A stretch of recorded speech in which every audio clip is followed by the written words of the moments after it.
Hi, it's Anna, making another not actually video because today we are doing a different format, which was actually because of technical problems.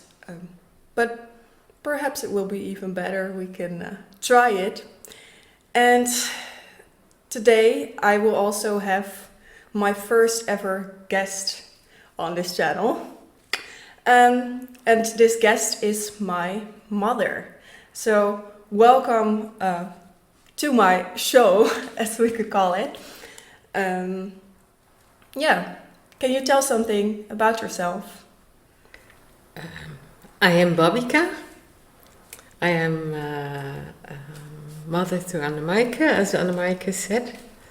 And we had a mutual experience together in life, and we are very close. So I hope that we will have an interesting conversation. Nice. So, let me tell a bit more about why I decided to bring my mother onto this channel. It's because I would like to speak more about my experience with homeschooling together with her. Also, specifically because I think it's interesting for parents that are homeschooling their children now or that are considering homeschooling to get the perspective of what it was like for a parent. Also, to zoom into perhaps what it's like for a parent to see your child suffering in the education system, because that's also a very relevant topic in this world. I would say, so I think it would be beneficial for a lot of people to hear a bit more about that. And yeah, I'm also just really interested in her perspective on some things, because some questions I've never really asked in this context. So I think that's it, and perhaps we could move on to the actual conversation about homeschooling. So at first I would like to talk about why homeschooling, how we got to that situation and how you see that especially. So I would like to ask you, what led you to the decision to homeschool me? I did see that you were very unhappy, and at the same time all the solutions that were offered by schools or psychiatrists didn't match what you needed. So somehow I was so desperate that even considering homeschooling was a possibility, because it was absolutely not in my mind at first. Why is that? Because it seemed a whole lot of work, a very big responsibility, and it meant also maybe that I had to stay home from work or something. So I was really not considering things like this. Okay, so what was your own job situation at that moment? I was a teaching manager how to lead a company, and I had my own company. So I earned a lot of money, and I spent a lot of time out of my house, staying in hotels and things. So I was really occupied and very satisfied with my work also. Okay, so you felt a bit hesitant to give that up, perhaps? Is that what I'm hearing? Yeah, I thought that would be a very big sacrifice, and that I wouldn't be able to be happy staying at home with you homeschooling you. Okay. I couldn't imagine that. Okay. So you were talking about all of these professionals that had their opinions. Could you share a bit more about that? Yes. In the beginning, when we noticed that you were not doing well, we got suggestions from all kind of people to visit a psychiatrist or a pedagogue and to discuss your situation with them. And in the beginning, I did that in full trust. But as time went on and results came out, I realized that they were damaging you, and that was a horrible situation. They were, instead of encouraging you, they were putting you down and saying the most horrible things. And it was really awful to allow that to happen to you. So I really regret that it went so far, that I didn't put any borderline before to them to stop. Because they were really harsh and not positive for your development. Yeah, I would agree with that. It was a very, terrible situation to be in, especially with one pedagogue person. I really didn't feel like he wanted to help me. I felt like he got involved with his personal problems in that situation, and that was so terrible because I was already so vulnerable. So it's kind of like destiny. What the heck are you doing here to this child that actually needs any help they can get, and then they get into a situation that's even worse while trying to look for help. Destiny is kind of tough in that way.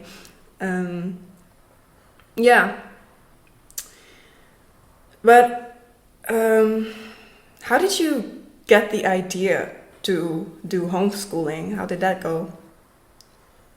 I heard about homeschooling while I was in my education in Denmark, and I liked the idea to school your child and to meet his needs really individually, finding intrinsic motivation and going on. So as you went for a short while to the democratic school where they teach in an unschooling method, I liked the way they approached learning, and it was easy for me to copy them, because my profession is to train people. So it was really easy to copy that. Okay. And it was very inspiring also. Okay, but you were saying that your professional life helped you have the right skills to do homeschooling in that way? Yes, I think so. Yeah. Okay. So I, like my mom said, I went to a democratic school for, I think it was about half a year. So maybe it would be interesting to explain a bit more about that, because I don't want to make the assumption that people know what that school is, because it's not that common. So what shall we say about that? It's a system where children get an exceptional amount of freedom and autonomy, and your own learning process is really primarily in your own hands, even as a child. And adults are definitely there to help you through that process, but it always needs to come from your own initiative to find what you want in that situation, in that school situation, what you want to learn or what you need. There's a lot of opportunities to learn in that environment, a lot of people that can help you, but the initiative is still really with yourself. Also, almost all of the decisions within the school are made by both teachers and the students together in a very specific way. So it's a really interesting, different system, and it's called unschooling, I think, the kind of method that they use with a lot of freedom. And that's also a method that quite a lot of homeschooling parents use to homeschool their children. What do you think about my explanation? Do you want to add something to that? Because I find it hard to explain something like this. I think you explained it quite well. I think it was a very nice school system, but You need to have a child who is in good shape, who is able to take initiative. Yeah. And the unschooling method I liked very much because it had a lot to do with normal life. So it was not an exceptional situation. You were doing your stuff, and while you were doing the normal things, you were learning. And on request, we did research and we went into things. Yes. It's a very natural way of learning. Exactly. But I think perhaps what underlies that is a philosophy about children in general, because you need to have the idea that children are maybe more like adults than usually people do. Because most schools are a very specific environment. Like you said, it's very specific and different kind of than normal life being in school. So I think perhaps that being in that democratic school or doing unschooling, you are giving your child more responsibility because you also believe that they are capable of taking that. So perhaps that has to do with underlying philosophy about who children actually are and what they are capable of. But that's a bit of a sidetrack, perhaps.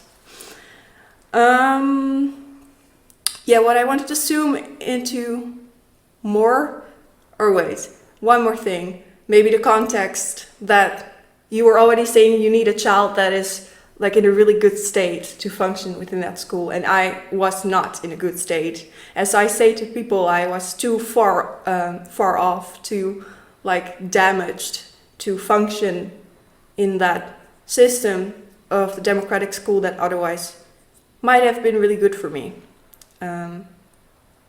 So to close off that chapter of that school, that's what I want to say. So I would like to zoom into what was it like to see your child suffering in the education system?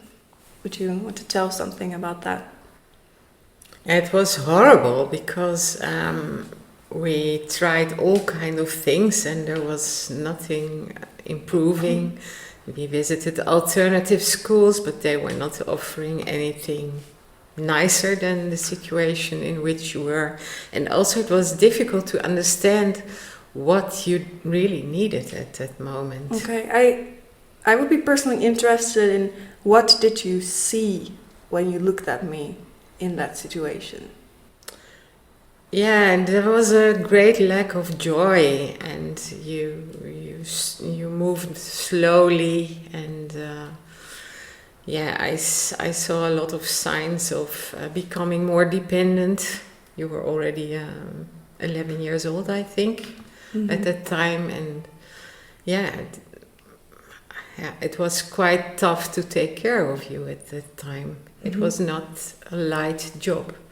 So you were a lot of times you were sad or afraid. No, you could definitely just be unfiltered here. Yeah. Okay, so you know. Yeah, for example, that we had to sleep together for a long time, for example, because you were so afraid. Yeah.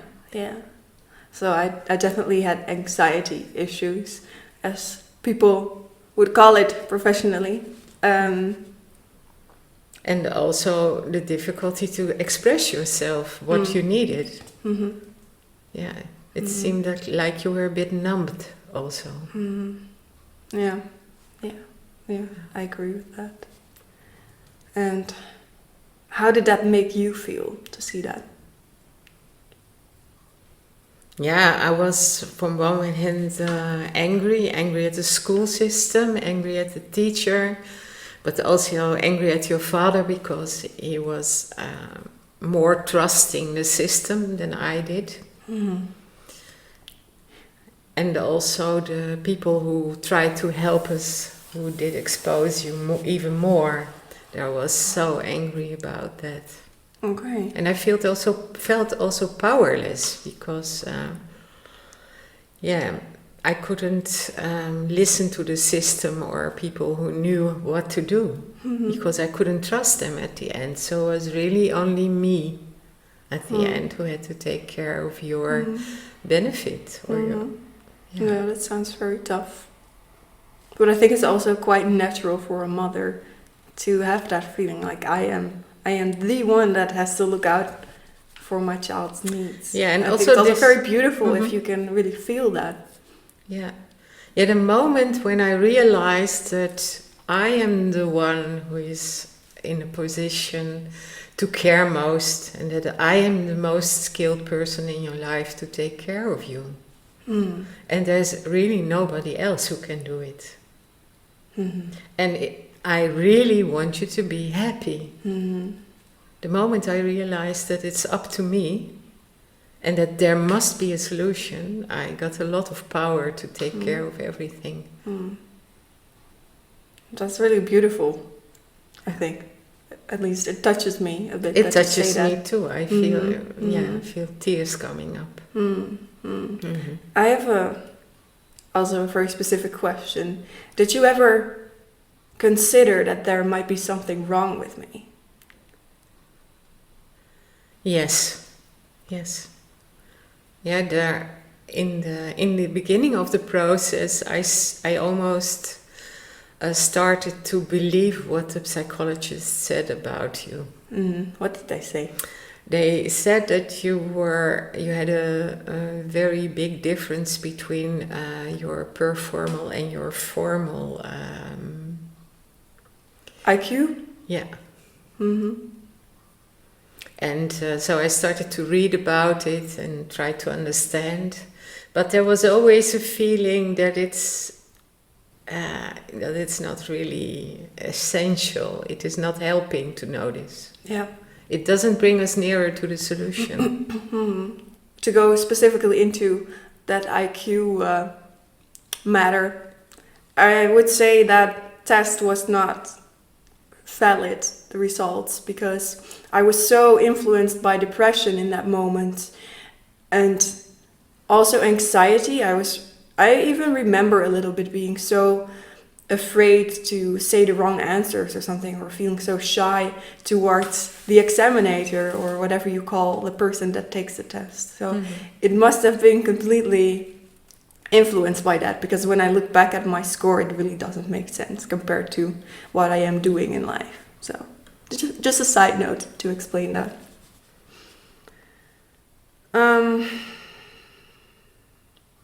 So, okay, you had the feeling that looking at that test result was not doing any good.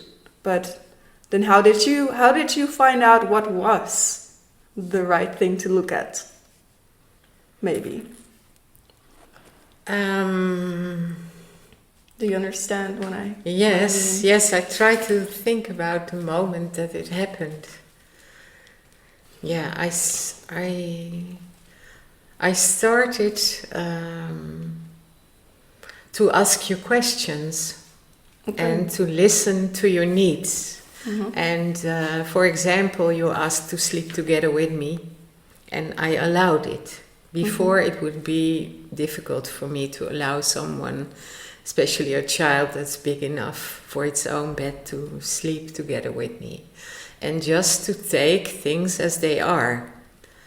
So I was working on two things. One, looking for your interests and facilitating you, trying to get a little glow in your heart again, and at the same time allowing you to be completely depressed or everything what you wanted, to allow it, to help you to overwind it. Because I was convinced this won't last forever.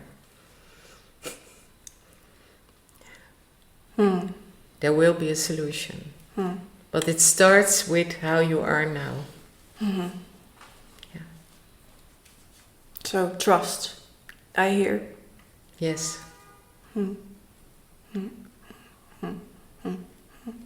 looking at the questions to think about what else I want to talk about, because sometimes the conversation goes to some topics naturally already.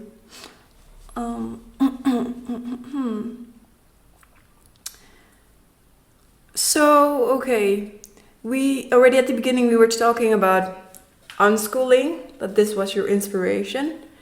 And how did you, or how did we apply that to my situation being homeschooled. What was that like? Yeah, I'm thinking about when I would call it unschooling. For example, you had a movie you liked a lot.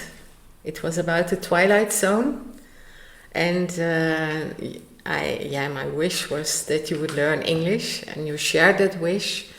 But you liked this movie so much that you started to write dialogues, that you started to be interested in acting because you saw these actors, you sympathized, and you started to read about method acting. And so slowly, just from your longing to learn more about this movie, it started looking at the movie without any program. The only thing was my wish and your wish to learn English. So it developed like this. And also in daily life, cooking together, and you wanted a vegetable garden, you wanted to try to sleep outside for a while. Yeah, we came also to practical things. What is the consequence when it freezes, when it snows, when you're sleeping in a tent? What can you do to keep yourself warm? And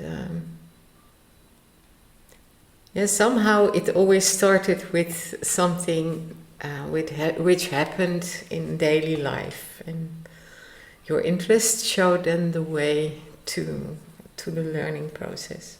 I think you learned a lot about life, first of all. Yeah, probably. And also taking care of our horse. That was an important thing, because it was very structured. It needed food at the same time of the day. It needed care. It needed brushing. Yeah.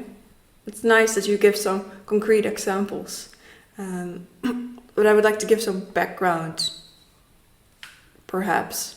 So anyway, I have made a video about how I learn as an INFJ. So if you want to learn more about that, I would recommend watching that video, because there I go into it really deeply. Because the whole idea with homeschooling for me was that I could learn in the way that fitted me the best, and my mother gave me a lot of space for that in the method of homeschooling that she chose for me. So I think the general thing what you are saying in all of these activities, all of these ways of learning, is that it was a very deep way of learning, very associative learning as well. So you start with something that interests you, and then you go into it deeper and deeper, and you find all of these different areas that you can learn something about, that were eventually connected to this initial interest. And that's also a way to look at my way of learning. And I don't actually say that in that video, so that could be a nice addition as well, that this conversation brought to light. Yeah. That's what I want to add. Anything more you want to say on this topic? At the moment, not. Okay.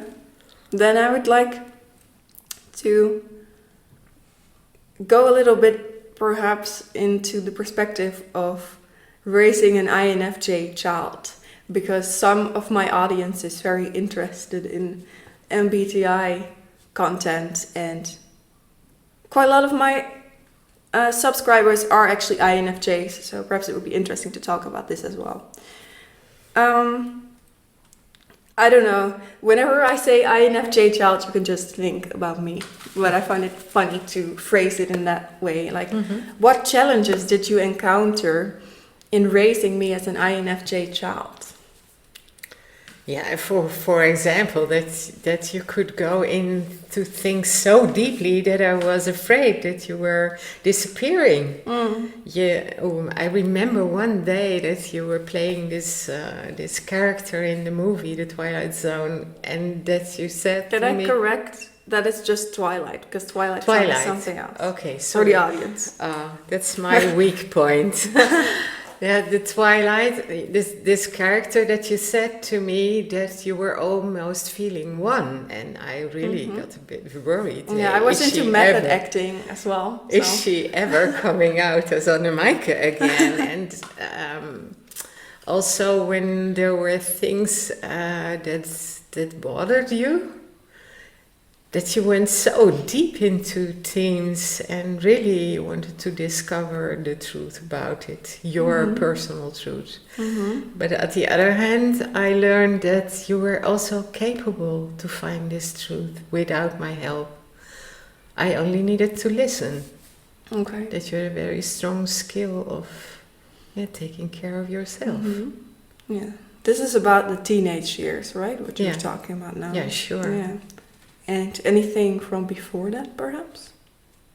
Anything And when I yet was you younger? were so loyal to us. So you never complained a lot. Even Really? when you didn't complain so much about school or anything. And even when you said something, you still were pleasing us. You were so Really?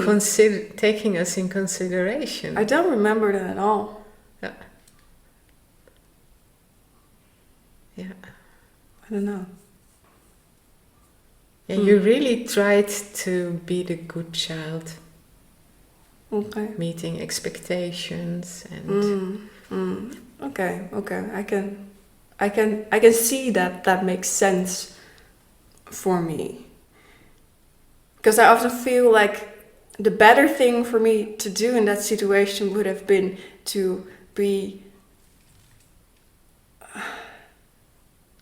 like just rude, perhaps. Just say whatever the fuck I was thinking and standing up for myself.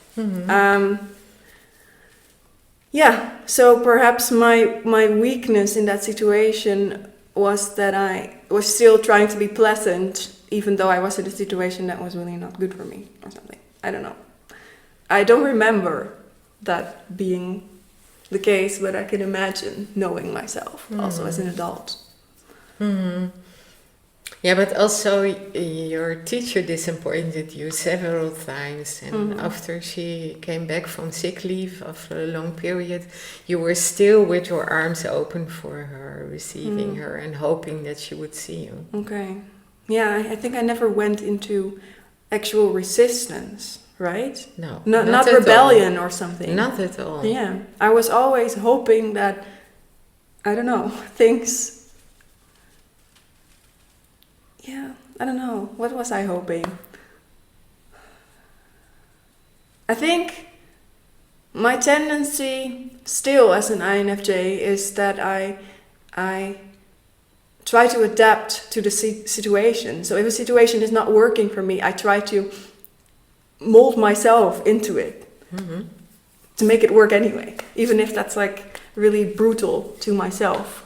So I think that dynamic was already happening as a child, and even as an adult, it's still a constant learning, to figure out how to not do that anymore and actually take care of myself and focus on my needs primarily instead of the needs of my environment. Yeah, but that's a very INFJ thing, that we are that we very easily adapt to our situation, to our environment, to other people, even though it's not good for ourselves necessarily. Okay, so MBTI ramble, I guess. Yeah, I like this question. What advice would you give yourself looking back at my education and raising me? Like, what could have made it even better? If I would trust from the beginning that it would go well. yeah, there were some moments where I was really doubting, is this going the right way? Do we end somehow in society back again with you joyful and having learned what you needed to learn to find your place in life? So for me, there is for sure some grudge about not taking me out of that bad situation that got me depressed earlier. Yeah. So, because I feel like what you were talking about now is what happened after it escalated, basically. But I don't know. Perhaps this is just my thing, kind of a selfish thing. Like I want you to say also something about before that, you know? Yeah, but somehow that is not what came in my mind now. But sure, I wanted you to be happy, as we saw you were not happy, and I would kill myself to avoid this pedagogue that exposed you in this horrible way. If I said to myself, I should have kicked this guy out of our house immediately, or I should kick your father to kick him out of the house, but I was freezing and not able to do it. So there's also shame there, because somehow incompetence also, and I'm not very proud of that part. I would really save you this exposure that didn't do anything good to you. That damaged you. Yeah. Okay, thank you for giving me that.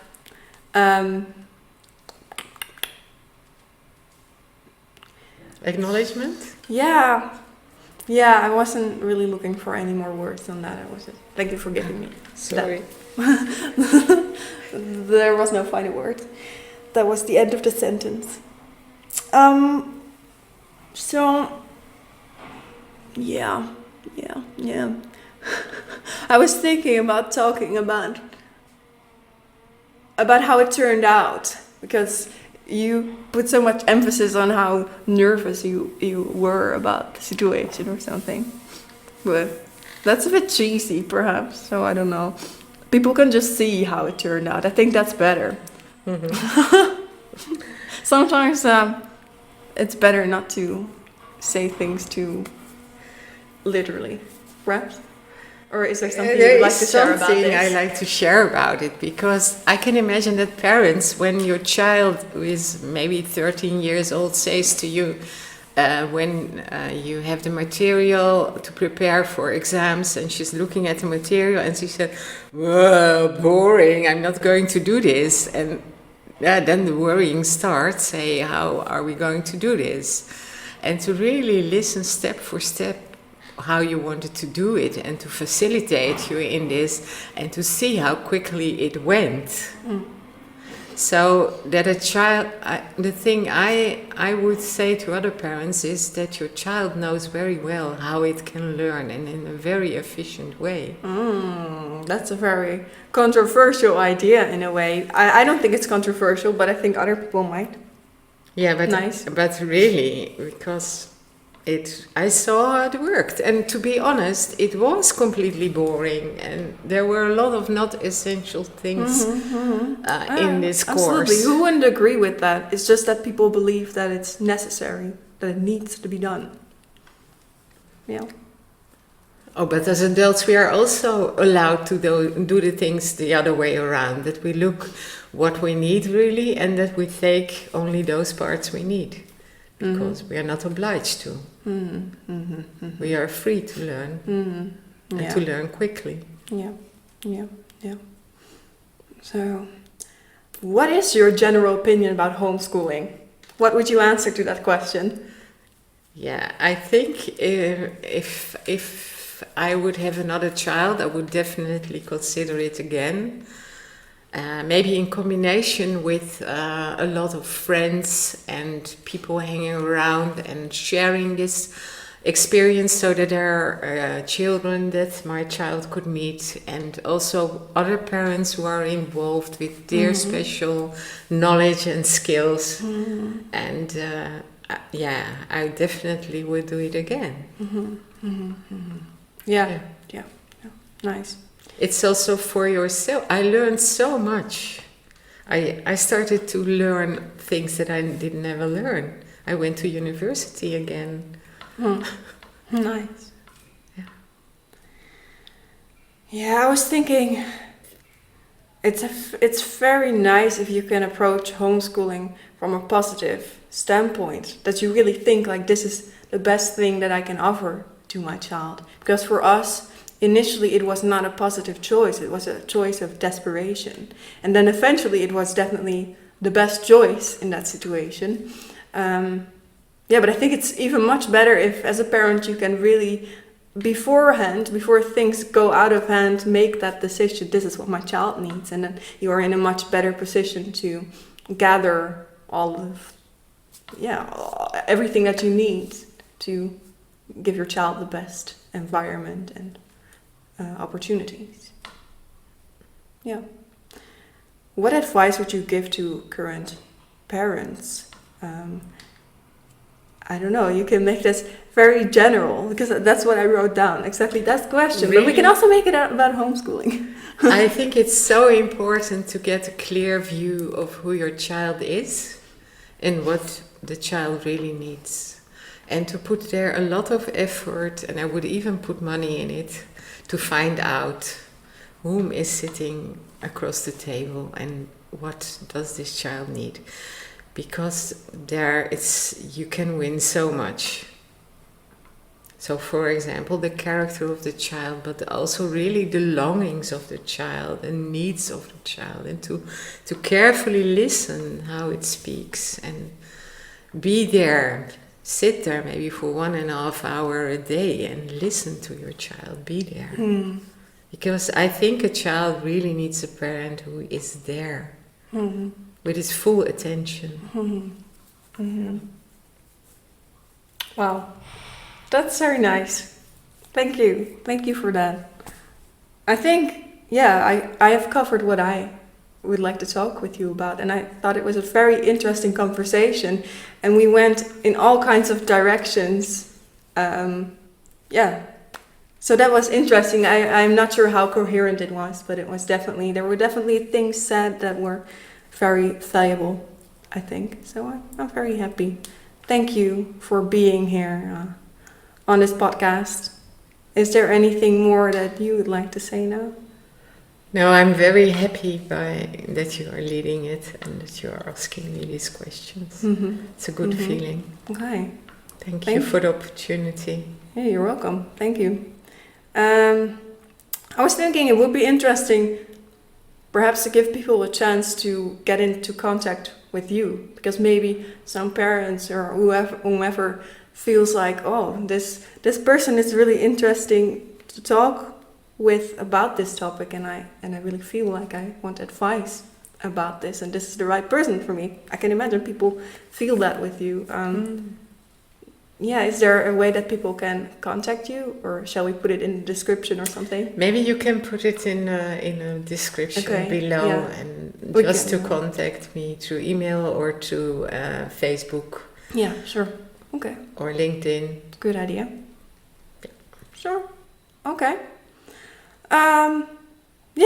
That was it for today, for this conversation, I think.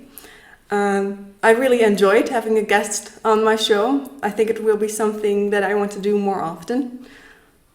So thank you for listening this time, not watching. And consider subscribing to my channel if you want to see or listen to more like this. And give it a like if you liked it. And thank you. See you next time. Bye. Bye. Thank you.